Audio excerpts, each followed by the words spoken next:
മലയാള സിനിമയിലെ lady super star ആരെന്ന കാര്യത്തിൽ cinema പ്രേമികൾക്കിടയിൽ കഴിഞ്ഞ കുറച്ച് അധികം വർഷങ്ങളായി തർക്കം നടക്കുന്നുണ്ട്. ചിലർക്ക് അത് മഞ്ജു വാര്യരാണെങ്കിൽ മറ്റു ചിലർക്ക് അത് നടി ഉർവശിയാണ്. അതിന് രണ്ടുപേരെയും ആരാധകർ അവരുടേതായ കാരണങ്ങളും പറയാറുണ്ട്. എന്നാൽ ഇപ്പോൾ വൈറലാകുന്നത് യഥാർത്ഥ lady super star Mamata Baiju ആണെന്ന് പറഞ്ഞപ്പെട്ട് സോഷ്യൽ മീഡിയയിൽ പ്രത്യക്ഷപ്പെടുന്ന റിപ്പോർട്ടുകളാണ്.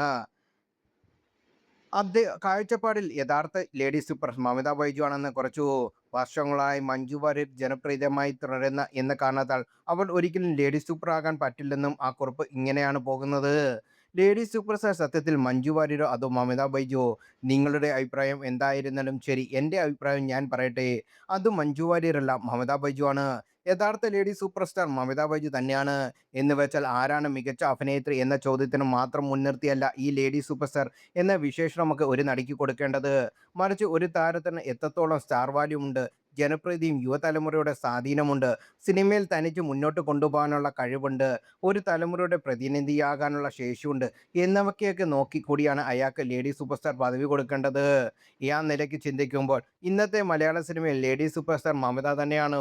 നോക്കൂ, മലയാള സിനിമയിൽ ഏറ്റവും വലിയ സ്ത്രീതാരങ്ങളുടെ ഒരാളാണ് മഞ്ജു. അതിൽ യാതൊരുവിധ സംശയവുമില്ല.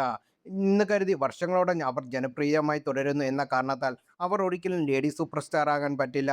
പക്ഷേ മമതയോ വളരെ ചെറിയ കാലയളവിനുള്ളിൽ തന്നെ അവർ ഒരു പ്രത്യേക തലമുറയ്ക്ക് മുഖ്യമായി മുഖമായി മാറിയിരിക്കുന്നു. പുതുതരത്തിലുള്ള താരമൂല്യവും സൃഷ്ടിച്ചു.